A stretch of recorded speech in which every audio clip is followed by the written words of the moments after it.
রহমত, নাজাত, মাগফিরাত। কিন্তু প্রত্যেকটা মাসে কিন্তু আল্লাহ তাআলার রহমত আছে। শাওয়াল মাসে 6টা রোজা আছে। রমাদানের মুবারকের পরে যে মাস 6টা রোজা আছে, এটাকে সাক্ষী রোজা বলে। রমজানের সাক্ষী রোজা বলে, শাওয়াল মাসের এই রোজাটা রাখলে আল্লাহ রাব্বুল আলামিন বলেছেন ওই ব্যক্তির পিছনে আর সামনে বিনা তার গুনাহ আল্লাহ মাফ করে। এরকম প্রত্যেকটা মাসের কিছু কিছু ফজিলত আছে। প্রত্যেক আরবি মাসের অনুযায়ী 4 রোজায় আমরা 13, 14, 15 রমজানের রোজা রাখি। 13, 14, 15 13, 14, 15 আরবি মাসের সিয়াম রোজা রাখি। এটা একটা আমল। এবার আসেন সপ্তাহে কি আমল করবেন? সপ্তাহে আমল করবেন যে প্রত্যেক সোমবার আর বৃহস্পতিবার রোজা রাখবেন, নফল ইবাদত। প্রত্যেক সোমবার আর বৃহস্পতিবার রোজা রাখবেন, নফল ইবাদত। এবার আসেন নফলের গুরুত্ব কত? রমজান মাস নফলের গুরুত্ব কেমন শুনবেন? আপনি মনে করেন 1 রাকাত নফল পড়ছেন, 1 রাকাত নফল পড়ছেন, 2 রাকাত নফল পড়ছেন। রমাদানের মুবারকে এই নফল আল্লাহ তাআলা ফরজের সমতুল্য দিয়েছেন।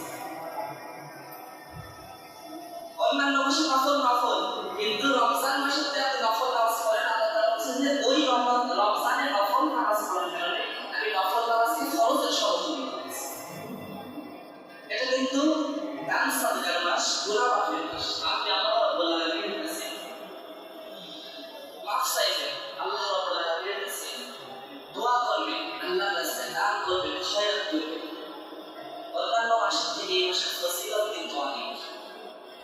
একটা হাদিসের মধ্যে আছে, বুখারী শরীফের হাদিস, সেই বুখারী বর্ণনা, যে কোনো ব্যক্তি যদি আল্লাহ রাব্বুল আলামিনের রাস্তায় বাকি রমজান মাস বাদে যে বাকি 11টা মাস আছে এই দিনে 1 টাকা দান করলে 1 টাকা সওয়াব। আর রমজান মুবারকে এই মাসে যদি কোনো ব্যক্তি 1 টাকা দান করে তার আমল নামে আল্লাহ রাব্বুল আলামিন 70 থেকে 700 গুণ বৃদ্ধি করে। 70 থেকে 700 গুণ পর্যন্ত বৃদ্ধি করে। এবার আসে 21, 22, 23 রমজানের মধ্যে আমরা আছি। 23 রমাদানের মুবারকের ভিতরে আমি আছি, আমার থেকে 23টা বিদায় চলে গেল। এর ভিতরে অনেকের সফল হয়েছে রাখা, আর অনেকের হয় না। এটা ওই ব্যক্তির জন্য দুঃখের বিষয়। আমরা গুনাহ করতে ভালোবাসি, সওয়াব হাসিল করার বেলায় কেউ নাই। গুনাহ করতে ভালোবাসি, কেমন? আপনি গুনাহের মুখে পড়ে গেছেন, নামাজ পড়তে আপনার কলবটা কালো হয়ে গেছে। এজন্য আল্লাহ তাআলা যত কঠিন আযাবের কথাই বলা হচ্ছে আপনার দিলে কোনো পরিবর্তন নাই, আপনার অন্তরের ভিতরে কোনো পরিবর্তন নাই। কিসের জন্য? যে ব্যক্তির অন্তরের ভিতরে পরিবর্তন আছে দেখবেন ওই ব্যক্তি 5 ওয়াক্ত দৈনিক রুটিন, ওই ব্যক্তি 5 ওয়াক্ত নামাজ আছে, ওই ব্যক্তির আমল নামা কঠিন।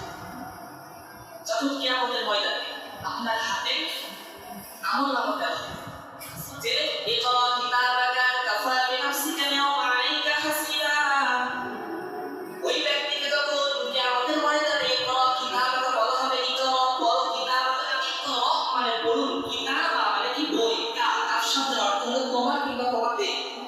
এখানে কিন্তু সূরা আল ইসরাঈলের মধ্যে আল্লাহ রাব্বুল আলামিন বলেছেন যে আপনি ব্যক্তিকে কাফির বলে বলেছেন।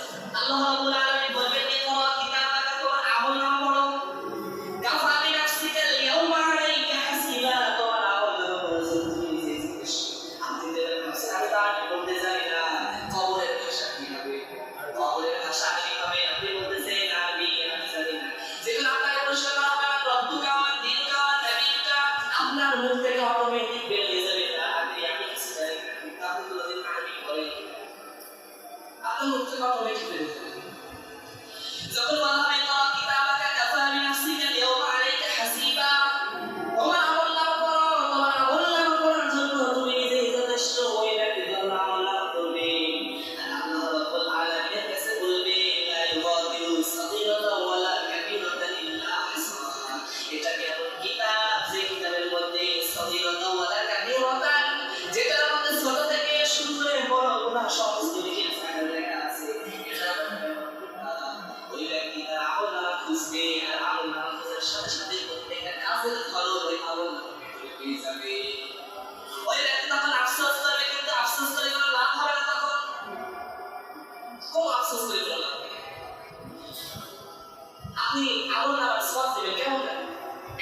সওয়াবের জন্য কিয়ামতের ময়দানে আপনাকে দৌড়াদৌড়ি করতে হবে।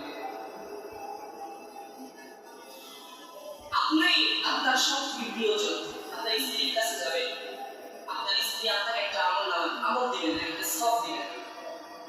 সন্তানের কাছে যাবেন, ওয়া উম্মিহি ওয়া আবি, মায়ের কাছে যাবেন, মা চিনবে সন্তানকে, ওয়া সাহিবাতিহি ওয়া বানি, স্বামী স্ত্রীর পরিচয় দিবে না, স্ত্রী স্বামীর পরিচয় দিবে না।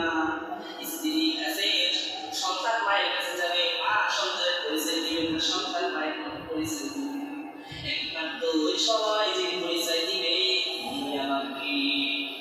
ইন্নাল হামদালিল্লাহি আল-আযীমিল্লাযী খালাকাল ইনসানা ওয়া কাররামাহু ওয়া 'আল্লামাহু মিনাল বায়ানি মা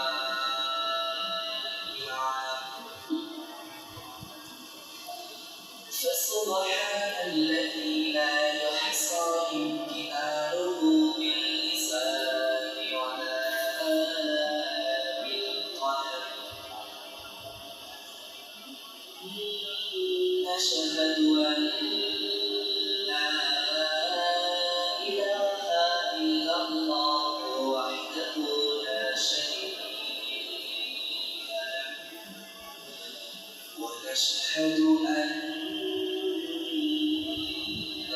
سيدنا وحبيبنا ومولانا محمدا عبده ورسوله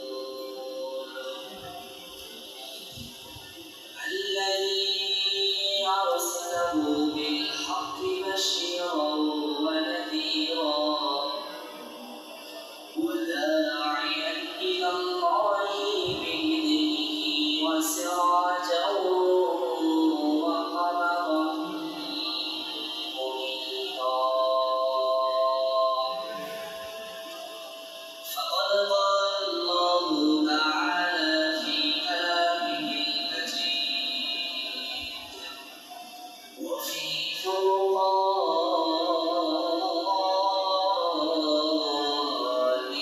الحميد. محمد الشكر أعوذ